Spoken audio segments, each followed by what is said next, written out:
มื้อนี้สิพามาเลาะเบิ่งผลิตภัณฑ์อยู่บ้านดงเพื่อบ่เสียเวลาไปพบกันเลยเดี๋ยวต้องซ้ายมาเบิ่งสูงมากจังแล้วตอนนี้กำลังเดินทางมาแต่ชายแดนลาวาว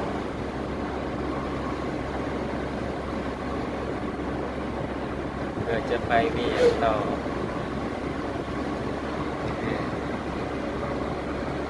เส้นทางเป็นเอา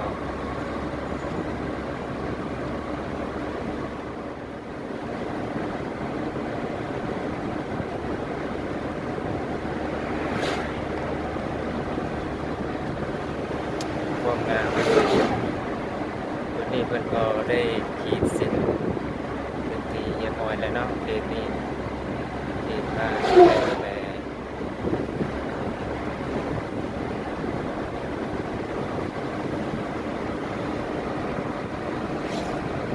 เส้นทาง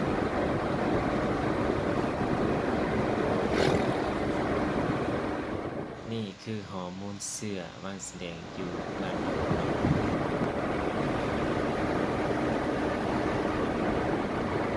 ข้าวไม้ข้าวดวนด้านลาเวียเปิดให้เฉพาะแต่พนักงานที่เรียนอยู่ไปมาได้ประชาชนไปบ่ได้เมียพนักงานก็ไปบ่ได้ได้แต่พนักงานที่เห็นเรียกอยู่ชายแดนเท่านั้นอันนี้มันมี17 เดือน3 2524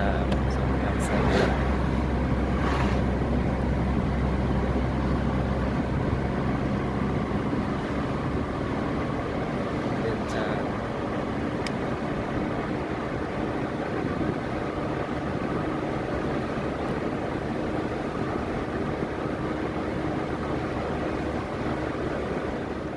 ถ้าใครสนใจอยากเบิ่งก็สามารถมาเบิ่งได้เพิ่นเปิดทุกวันในทางเลขเก้า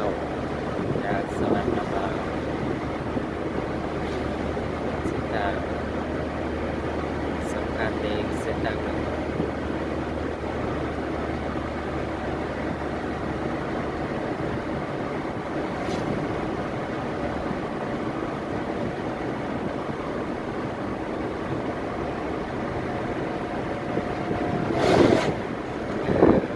เส้นทางเปิด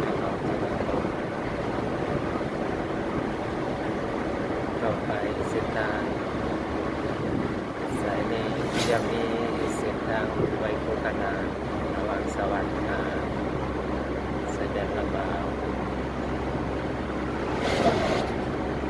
ซึ่งมีแผนที่จะสร้างแล้ว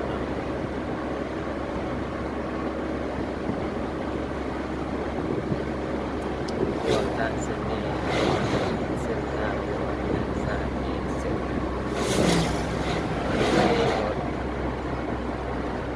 แลนด์ไลน์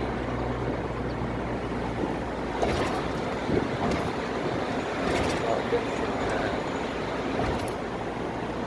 สำคัญเส้นที่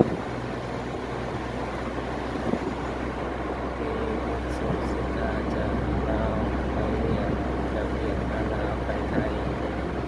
จากไทยไปเวียดไปจีน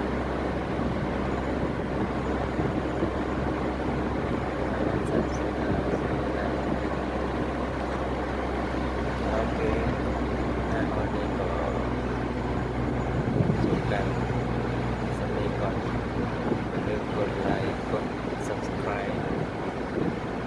เพื่อเป็นกำลังใจในการเล่นคลิปต่อไปขอบใจก่อนจากกันก็อย่าลืมกดไลค์